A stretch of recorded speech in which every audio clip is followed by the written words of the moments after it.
Welcome back to my channel. This is the third video of the chapter Biotechnology Principles and Processes. तो last lecture तक हम काफ़ी कुछ पढ़ चुके हैं इस चैप्टर में, राइट। तो नाउ कंटिन्यूइंग द चैप्टर। अब हम लोगों को क्या स्टार्ट करने हैं, हम लोगों ने लास्ट क्लास में पढ़ा था कि जो क्लीविंग या रेस्ट्रिक्शन एंजाइम्स होते हैं वो कौन सी क्लास से बिलोंग करते हैं, न्यूक्लियस क्लास से बिलोंग करते हैं। और उसमें हम लोगों ने एक्सो न्यूक्लियस और एंडो न्यूक्लियस से पढ़ लिया था, और रिस्ट्रिक्शन एंडो न्यूक्लियस का मैंने आपको थोड़ा सा पार्ट बताया था। तो उसी क्लासिफिकेशन में हम लोग दो तो पढ़ चुके हैं, एक्सो न्यूक्लियस और एंडो न्यूक्लियस। आज हम लोग पढ़ने वाले हैं रिस्ट्रिक्शन एंडो न्यूक्लियस, ठीक है। बहुत इंपॉर्टेंट टॉपिक है, and as I told you इससे डायरेक्टली क्वेश्चन आता ही आता है, ठीक है, चाहे वो बोर्ड हो चाहे वो नीट हो, ठीक है। तो restriction endo nucleus R E, देखिए एंडो न्यूक्लियस से आपको ये तो समझ में आ गया कि ये जो डीएनए सीक्वेंस होता है उसके टर्मिनल पोजीशंस पे नहीं कट करते, ये उसके सेंट्रल रीजन में कट करते हैं, ठीक है। अब जो रिस्ट्रिक्शन एंडो न्यूक्लियस होते हैं ना, वो हम बोलते हैं कि they are present, restriction endonucleases they are present in the bacteria, they are present in the bacteria, okay, as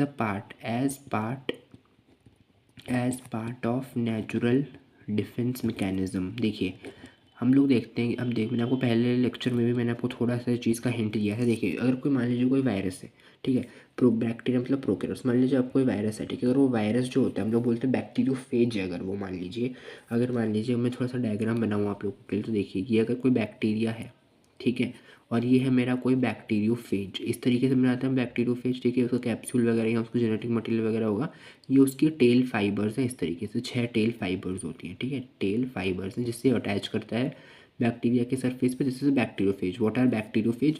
bacteriophage are the viruses that infect the bacteria, ठीक है। तो ये क्या करेगा, ये अपना जेनेटिक, ये इसका जेनेटिक मटेरियल वगैरह है ही, हो सकता है प्लाज्मिड हो चाहे ना हो, मान लो है अगर प्लाज्मिड, ठीक है। तो अगर ये जेनेटिक मटेरियल वायरस अपना अगर अंदर देगा इस बैक्टीरिया के अंदर, तो ये वायरस इंटीग्रेट कर जाएगा, ये इंटीग्रेट कर जाएगा इस मान लीजिए इकोलाई, अगर मान लो अगर कोई बैक्टीरिया है इकोलाई, अगर ये उसके साथ, अगर ये उसके जेनेटिक मटेरियल के साथ इंटीग्रेट करेगा और कॉपीज़ बनाएगा और इसमें अपना डिजीज़ फैलाएगा, जैसे कि हमारे में भी वायरस करता है। तो क्या करता है, जो प्रोकैरियोट्स होते हैं बैक्टीरिया, वो इस वायरल डीएनए जो होता है, जो जीन का जो डीएनए होता है उसको किल कर देता है as a part of the defence mechanism, क्योंकि ये बैक्टीरिया अपने आप को प्रोटेक्ट कर रहा है, ये जो वायरल या फॉरेन जो जीन है, जो डीएनए है इसके लिए, ठीक है। हम लोग बोलते हैं जो रिस्ट्रिक्शन एंडोन्यूक्लियस होते हैं उनकी फर्स्ट जो डिस्कवरी करी गई थी, they were discovered in the year 1963, ठीक है।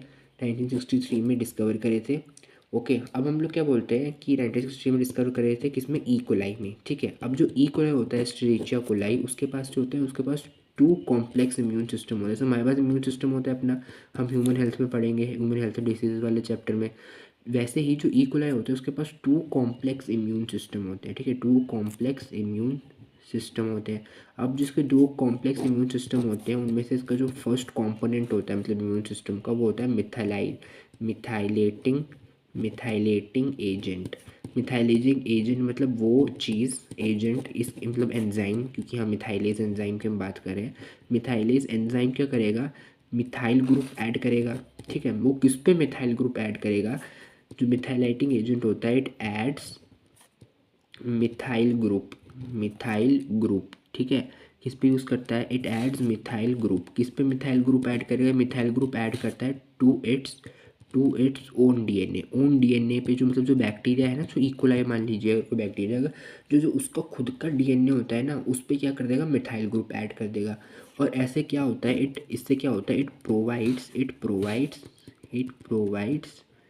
Provides protection against phase infection. Phase कौन है यहाँ पे, मतलब bacteriophage, phase infection and protects only है। देखिए अब जो ये होता है ना, मान लीजिए कोई एंजाइम है, मान अब दूसरा कंपोनेंट, इसको दूसरा कंपोनेंट भी पढ़ लो। दूसरा कंपोनेंट होता है रिस्ट्रिक्शन एंजाइम, और रिस्ट्रिक्शन एंजाइम क्या करेंगे, कट डीएनए, अगर डीएनए को कट कर दिया तो ट्रांसक्रिप्शन नहीं कर पाएगा, मतलब एमआरएनए नहीं बना पाएगा, और एमआरएनए नहीं बना पाएगा तो ट्रांसक्राइब नहीं होगा, मतलब ट्रांसलेशन नहीं होगा। अगर ट्रांसलेशन नहीं होगा तो वो क्या करेगा, प्रोटीन नहीं बना पाएगा, तो वो अपना जो है डिजीज़ भी नहीं फैला पाएगा। तो and the bacteria is protected from the phase infection. अब जो ये क्या होता है, मिथाइलेटिंग एजेंट यह करता है मिथाइल ग्रुप कौन सा होता है, CH3 ग्रुप को ऐड कर देता है बैक्टीरिया के खुद के डीएनए के साथ, क्योंकि जो रिस्ट्रिक्शन एंजाइम्स होते हैं ना, ये इस मिथाइल ग्रुप को जो होते हैं ना पहचान लेते हैं, ये पहचान लेते हैं अगर ये मिथाइल ग्रुप जिस डीएनए सीक्वेंस में होते हैं उसके एंड्स पे मिथाइल ग्रुप ऐड कर देते हैं।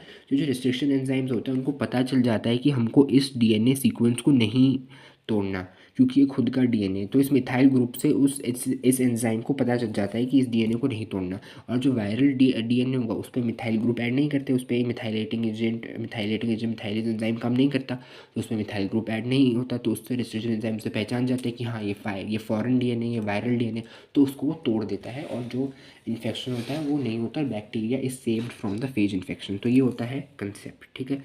ये था बैक्टीरिया में, इकोलाई में, प्रोकैरियोट्स बैक्टीरिया में 2 कॉम्प्लेक्स इम्यून सिस्टम है, ठीक है। इकोलाई में मेनली तो उसके ये 2 कंपोनेंट्स हैं, methylase enzyme which is nothing but it's an methylating agent and the second is a restriction enzyme, okay, which cuts the DNA. Now हम लोग क्या बोलते हैं, जो रिस्ट्रिक्शन एंजाइम होता है, मैंने आपको इसका हिंट थोड़े प्रीवियस लेक्चर में भी मैंने आपको बताया था, क्या बताया था मैंने आपको कि जो रिस्ट्रिक्शन एंजाइम होते हैं दे आइडेंटिफाई it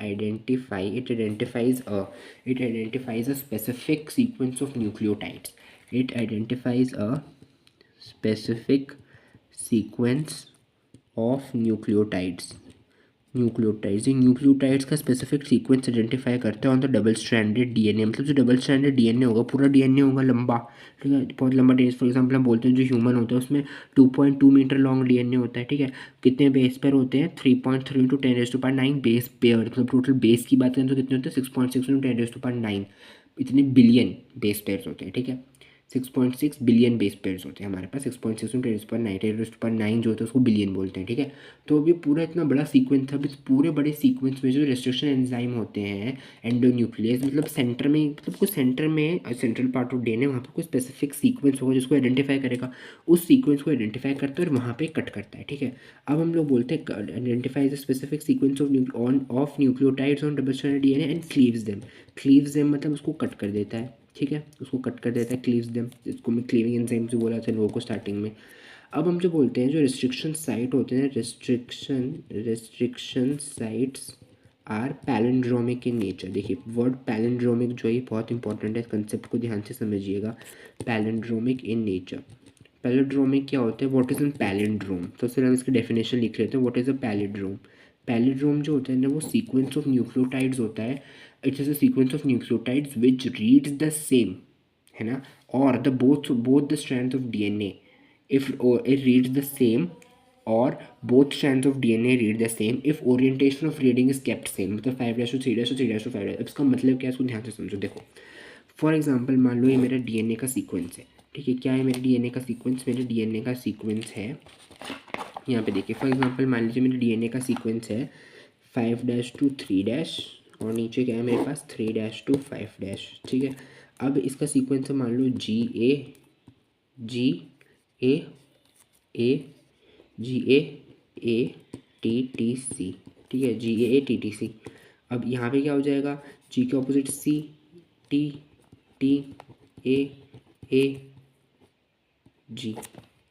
ठीक है, GAATTC। अब पैलिंड्रोम क्या होता है, this is an palindrome, palindrome क्या होता है, मान लो अगर it reads the same if it reads the same or both strands of the DNA read the same if the orientation of reading is kept same। मतलब देखो 5' to 3' ये strand है, ठीक है। इस 5' to 3' स्ट्रैंड जो है इस पर सीक्वेंस क्या है, GAATTC। अगर मैं इसी सीक्वेंस को 5' to 3' सेम रखूँ, मतलब 5' to 3' सेम सीक्वेंस है, तो यहाँ पे भी क्या है न्यूक्लियोटाइड्स का सीक्वेंस GAATTC, इसको हम बोलते हैं पैलिंड्रोम। मतलब उसको स्टार्टिंग से पढ़ो चाहे आप उसको यहाँ से पढ़ो, सीक्वेंस सेम होगा। फॉर एग्जांपल पैलिंड्रोमिक अगर मैं आपको वर्ड्स देखूँ, जैसे फॉर एग्जांपल मॉम वर्ड है, डैड वर्ड है, मॉम वर्ड को मैं यहाँ से पढ़ूँ तो भी मॉम आएगा, मॉम वर्ड को मैं यहाँ से पढ़ूँ तो भी मॉम लिखा जाएगा, मतलब आगे पीछे से कहीं से भी पढ़ो सेम पढ़ा जाएगा। फॉर एग्जांपल डैड हो गया तो डैड यहाँ से पढ़ो तो भी इसको डैड बोलेंगे, इसको यहाँ से पढ़ोगे तो भी इसको डैड बोलेंगे। These are the palindromic words. तो पैलिंड्रोमिक डीएनए सीक्वेंस भी वही होता है, अगर आप ओरिएंटेशन उसको सेम रखूँ, मतलब मान लो मैंने आपको 5' to 3' बताया तो GAATTC आया, अगर मैं 3' to 5' रखूँ तो क्या आएगा CTTAAG। अगर यहाँ पे भी देखो 3' to 5' क्या आएगा CTT, यहाँ देखिए CTTAAG।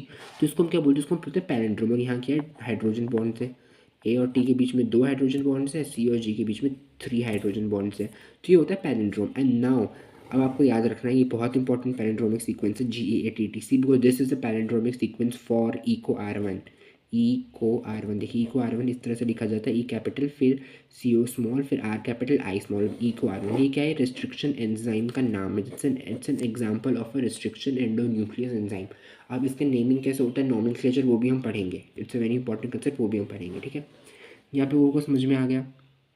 अब इसके बाद हम लोग जो नेक्स्ट टॉपिक स्टार्ट करते हैं वो हम लोग करते हैं रेस्ट्रिक्शन एंडोन्यूक्लियस के टाइप्स की। टाइप्स क्या क्या होते हैं रेस्ट्रिक्शन एंडोन्यूक्लियस के, ठीक है।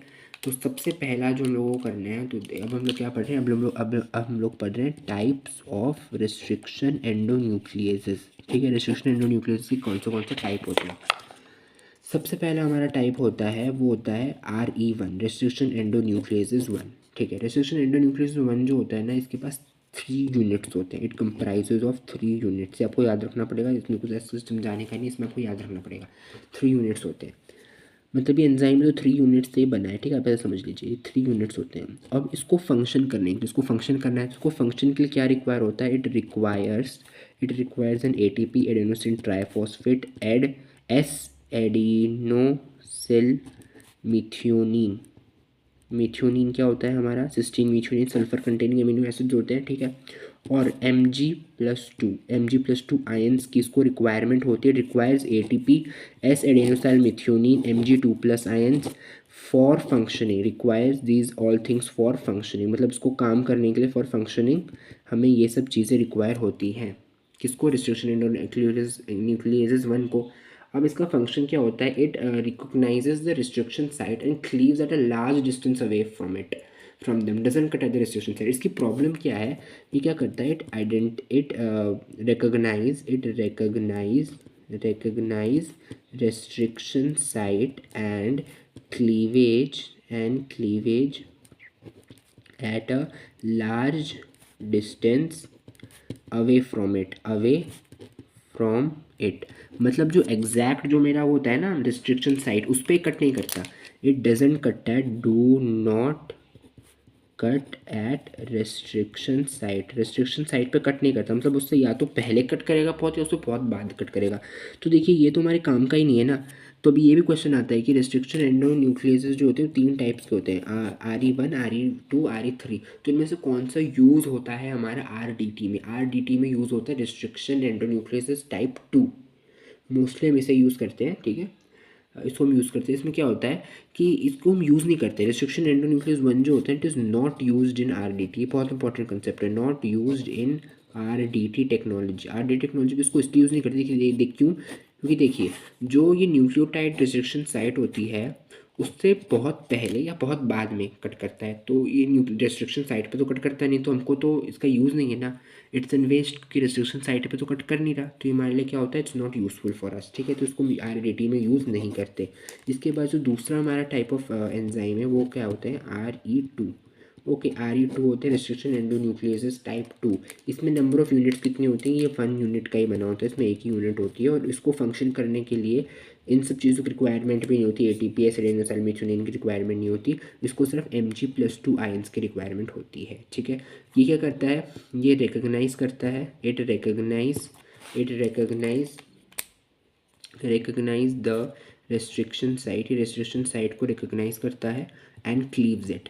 मतलब ये ऐसे कोई ये फंडा नहीं है कि आगे लार्ज डिस्टेंस पे कट करेगा, आगे कट करेगा, पीछे कट करेगा, नहीं। ये रेस्ट्रिक्शन साइट को रिकग्नाइज करता है और वहीं पे क्लीव करता है, क्लीव्स इट, ठीक है। तो अब देखिए वहीं पे क्लीव कर रहा है, तो इसको हम क्या बोलते हैं, it is used in RDT। Most commonly हम RDT में इसे ही यूज़ करते हैं, जिसको रेस्ट्रिक्शन एंडोन्यूक्लियस 2 को। जो हमारा थर्ड कैटेगरी है वो होता है रेस्ट्रिक्शन एंडोन्यूक्लियस 3, ठीक है। रेस्ट्रिक्शन एंडोन्यूक्लियस टाइप 3, इसमें कितने यूनिट्स होते हैं, इसमें 2 यूनिट होते हैं। और ये किस किस को यूज़ करता है, इसमें इसको भी क्या चाहिए होता है, ATP S adenosyl methionine and Mg+2 ions. मतलब इसको भी रेस्ट्रिक्शन एंडोन्यूक्लियस 1 की तरह ही ये सब चीज़ें चाहिए होती है फॉर फंक्शनिंग, ठीक है। अब इसका जो ये होता है ना, ये भी सेम होता है, इसका भी जो फंक्शन होता है ना, टाइप वर्किंग जो करता है सेम एज टाइप 1। इसका मतलब कि ये भी क्या करता है, ये जो होता है ना, it recognize restriction site and cleave large distance away from it, does not cut at restriction site. तो RE1 भी और RE3 भी इनका यही होता है कि ये रिस्ट्रिक्शन साइट को रिकॉग्नाइज करते हैं, उसको कट नहीं करते, वहाँ पे कट नहीं करते, उससे बहुत आगे बहुत पीछे जाके कट करते हैं, large distance away from it doesn't cut at the restriction site. दोनों कौन, रिस्ट्रिक्शन एंजाइम 1 और रिस्ट्रिक्शन एंजाइम 3। तो इसलिए रिस्ट्रिक्शन एंडोन्यूक्लियोसिस 1 को भी यूज़ नहीं करते आरडीटी में, रिस्ट्रिक्शन एंडोन्यूक्लियोसिस 3 को भी यूज़ नहीं करते आरडीटी में। It is not used in RDT, इसके लिए भी क्या, it is not used in RDT, not used. और इसको हम क्या करते हैं, it is used in the RDT technology. तो हमको मेन जो हमको स्टडी करने हैं वो हमको स्टडी करने हैं टाइप 2, मेन टाइप 2 होते हैं, ठीक है। टाइप 3 भी होते हैं, ठीक है। ये हो गया आप लोगों का, इतना क्लियर हो गया आप लोगों को। मतलब टाइप 3 भी हम बहुत कम यूज़ करते हैं, मतलब नहीं यूज़ करते, जो मेन यूज़ होते हैं वो रेस्ट्रिक्शन एंडोन्यूक्लियोसिस 2 यूज़ होते हैं, ठीक है। अब नोमेनक्लेचर में हम लोग पढ़ेंगे कि क्या है, आपको वहाँ कंफ्यूज नहीं होना है, ठीक है। ये 1 2 3 से वो हम पढ़ेंगे वहाँ जो हम वो करेंगे जब हम लोग करेंगे नोमेनक्लेचर रेस्ट्रिक्शन एंजाइम्स, ठीक है। क्लियर हो गया आप लोगों को। अब मैंने आप लोगों को पिछले लेक्चर में बताया था, थोड़ा बहुत मैंने आपको हिंट दिया था टाइप 1 कट, टाइप 2 कट। तो अब हम लोग वो पढ़ने वाले हैं। Now we are going to study working of restriction enzymes या टाइप्स ऑफ कट, या types of cut by restriction enzyme से कौन से कट लगते हैं, ठीक है। अभी तक अभी क्वेश्चन आता है, एनसीईआरटी में भी लिखा है, till date we have identified 900 different types of restriction endonucleases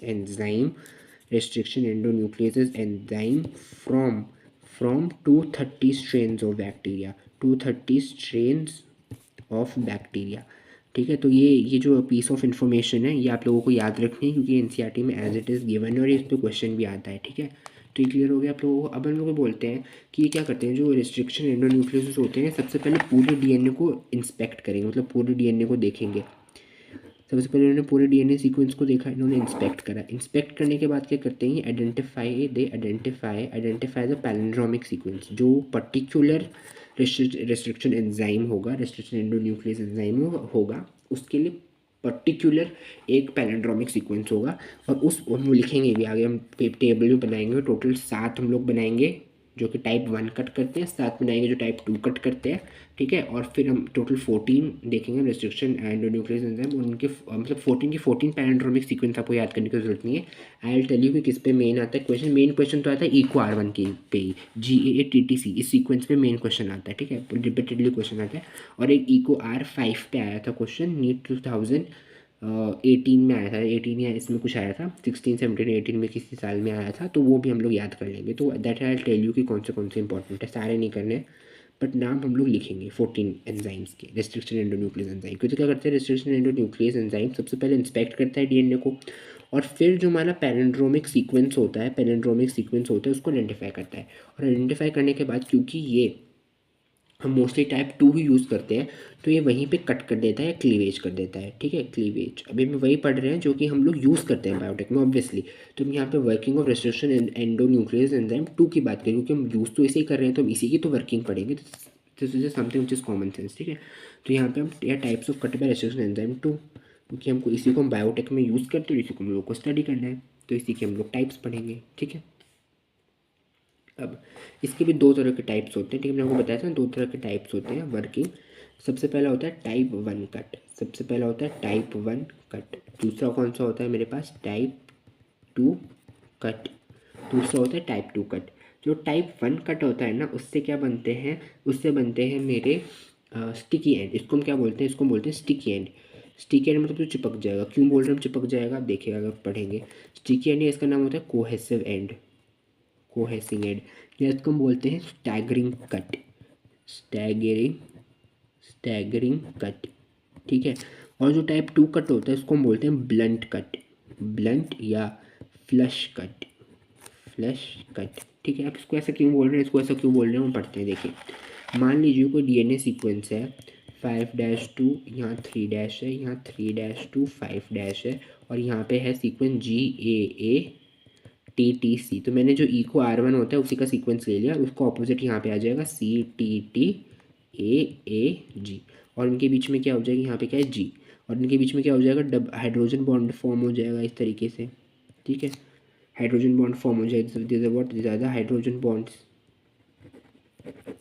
ठीक है, थोड़ा सा ये स्लैंट हो रहा है तो कॉपरेट या स्ट्रेट ही होंगे, हाइड्रोजन बॉन्ड जैसे बन रहे हैं। अब जो होता है टाइप 1 का, ठीक, इको R1 का होता है।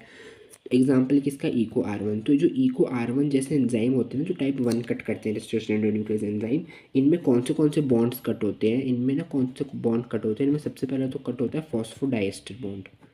फॉस्फोडाइएस्टर बॉन्ड कट होता है, फॉस्फोडाइएस्टर बॉन्ड कट होता है। दूसरा जो बॉन्ड इसमें कट होता है वो होता है hydrogen bonds. Hydrogen bonds are also cut, ठीक है। फॉर एग्जाम्पल देख लीजिए इसमें क्या होता है, अगर ये जो होता है ये ऐसा पैलिंड्रोमिक सीक्वेंस आया तो इको R1 ने कहाँ कट करता है, देखिए। अब देखिए ये जो होता है ना, इसमें जो कट होता है टाइप 1 कट, इसमें जो कट होता है ना, it is away from centre of palindrome. देखिए जो पैलिंड्रोम जिसको चूज़ करेगा वो ओवरऑल जो पूरा डीएनए होगा, क्योंकि रिस्ट्रिक्शन एंडोन्यूक्लियस एंजाइम है तो ओवरऑल डीएनए को तो सेंटर में कट करेगा। पर जो टाइप 1 कट जिससे बनेगा, जो एंजाइम होगा रिस्ट्रिक्शन एंडोन्यूक्लियस एंजाइम, वो पैलिंड्रोम जो होगा ना वो होगा तो सेंटर में पैलिंड्रोम डीएनए, क्योंकि एंडोन्यूक्लियस है दोनों ही, चाहे वो टाइप 1 कट वाले हों चाहे 2 कट जो बना रहे हो। बट जो टाइप 1 कट वाले होते हैं ना वो पैलिंड्रोम के एंड पे कट करते हैं, मतलब पैलिंड्रोम में है, पैलिंड्रोम का मिडिल है तो ये पैलिंड्रोम के एंड पे कट करेंगे। कहाँ पे कट करते हैं, ये जी और ए के बीच में कट करते हैं। यहाँ पे कहाँ कट करेंगे, यहाँ पे भी जी और ए के बीच में कट करेंगे। तो जब भी जी और ए कट कर दिया तो देखिए एक तो बन गया ये पूरा पार्ट, एक तो बन गया ये पूरा पार्ट, यहाँ पे भी कट हो रखा है तो एक तो बन गया ये पूरा पार्ट, ठीक है। और दूसरा पार्ट कौन सा बन गया, दूसरा पार्ट मेरा यहाँ पे भी कट करा तो दूसरा पार्ट बन गया मेरे पास ये वाला पार्ट, ये वाला पार्ट बन गया मेरे पास। अब देखिए इसको हम स्टिकी एंड इसलिए बोलते हैं क्योंकि देखिए एक पार्ट अगर मैं इसको यहाँ पे बनाऊँ, यहाँ पे देखो, मैं इसको यहाँ पे बनाऊँ तो मेरा एक सीक्वेंस तो बन गया ये वाला GCTTA,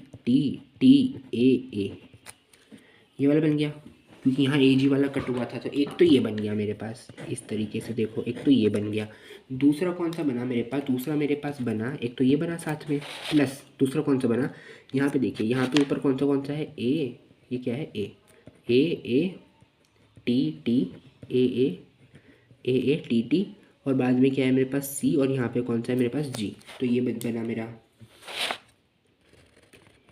ये बना मेरे पास दूसरा एक स्टिकी एंड। तो स्टिकी एंड इसको मैं इसलिए बोलते हैं क्योंकि देखिए अगर इन एंड्स को मैं पास लेके आऊँ, अगर मैं इन एंड्स को पास लेके आऊँ तो क्या होता है, अगर मैं इन एंड्स को पास लेके आऊँ तो ये जो होते हैं ना ये अपने आपस में हाइड्रोजन बॉन्ड बनाएंगे। क्यों हाइड्रोजन बॉन्ड बनाएंगे, क्योंकि ये जो सीक्वेंस जो कट हुए हैं स्ट्रैंड्स ऑफ डीएनए छोटे से, ये कॉम्प्लीमेंट्री होते हैं एक दूसरे के। तो कॉम्प्लीमेंट्री होते हैं तो दूसरे से क्या बनेंगे, हाइड्रोजन बॉन्ड फॉर्म कर लेंगे। अगर डीएनए लाइगेज एंजाइम दे दिया तो ये जी और ए, यहाँ जी और ए के बीच में फॉस्फोडाइस्टर बॉन्ड बन जाएगा जो यहाँ पे टूटा था, और ये इस वाले जी और ए के बीच में भी फॉस्फोडाइस्टर बॉन्ड बन जाएगा जो यहाँ टूटा था। तो इसको हम स्टिकी एंड, कोहेसिव एंड या स्टैगरिंग एंड इस कट इसलिए बोलते हैं क्योंकि अगर इनको पास पास लाया जाए तो ये हाइड्रोजन बॉन्ड बना लेंगे। इसको इसलिए हम इसको बोलते हैं टाइप 1 कट, ठीक है। और ये जो स्ट्रैंड्स होते हैं, इन स्ट्रैंड्स को, जो स्ट्रैंड्स होते हैं दोनों स्ट्रैंड्स, इनको हम क्या बोलते हैं, इनको हम बोलते हैं over hanging strands, over hanging, या इनको हम बोलते हैं फ्लैंकिंग, फ्लैंकिंग।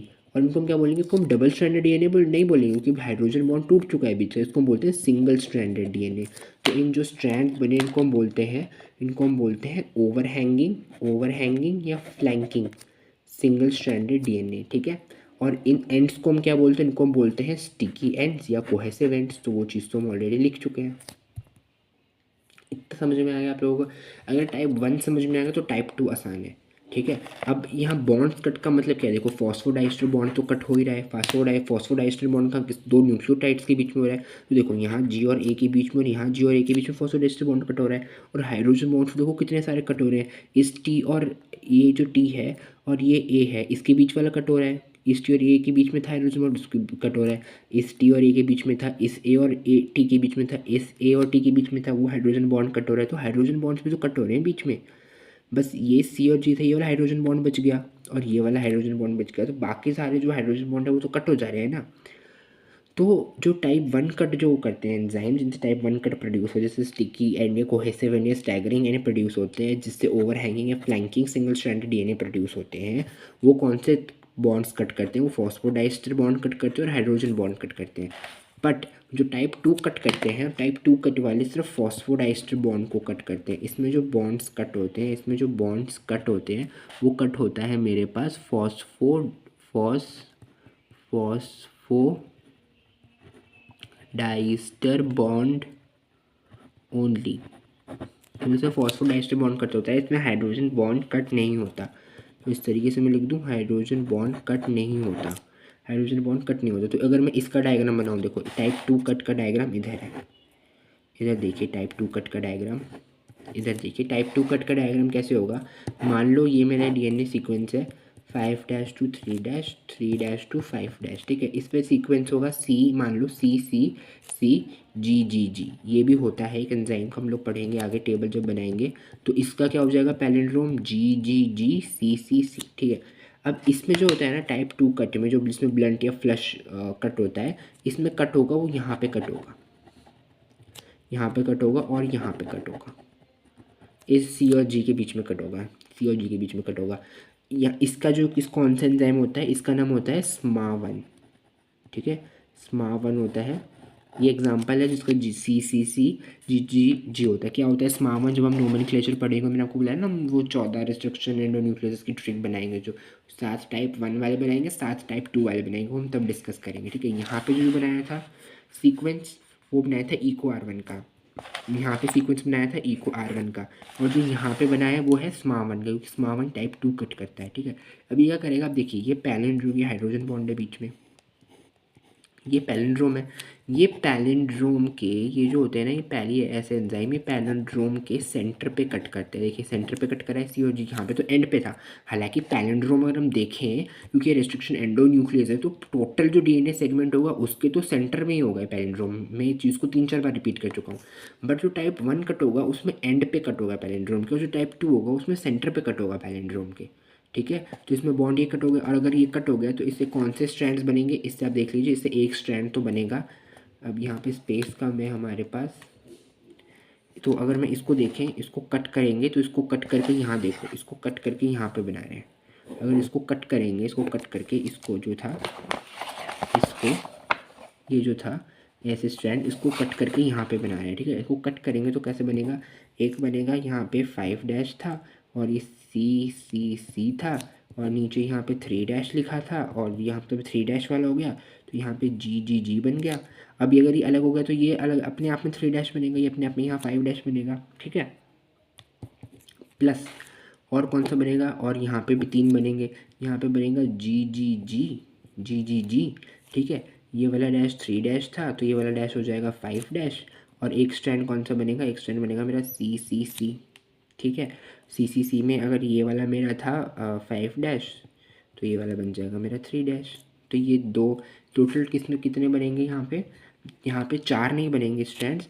इनका हाइड्रोजन बॉन्ड्स तो है ही ना आपस में, इनके बीच का हाइड्रोजन बॉन्ड तो है आपस में इंटैक्ट। तो यहाँ पे आपको 2 फ्रैगमेंट्स बनेंगे, एक बनेगा सी सी सी 5' to 3' वाला, एक 3' to 5' वाला बनेगा जी जी जी, दूसरा बनेगा 5' to 3' वाले में जी जी जी, और जो और इसी के साथ में इसके कॉम्प्लीमेंटरी 3' to 5' में बनेगा सी सी सी, ठीक है। तो this is the whole concept जो मैंने आपको बताया है। नेक्स्ट क्लास में हम लोग पढ़ेंगे, नेक्स्ट क्लास में हम लोग क्या पढ़ेंगे, थोड़ा सा इसका स्टिकी एंड का बचा है थोड़ा सा कंसेप्ट, और उसके बाद next will start with the nomenclature of restriction endonucleases, ठीक है। अगेन बहुत इंपॉर्टेंट कंसेप्ट है, बहुत सारे क्वेश्चन आते हैं। Till then stay happy, stay good, and please subscribe to our channel.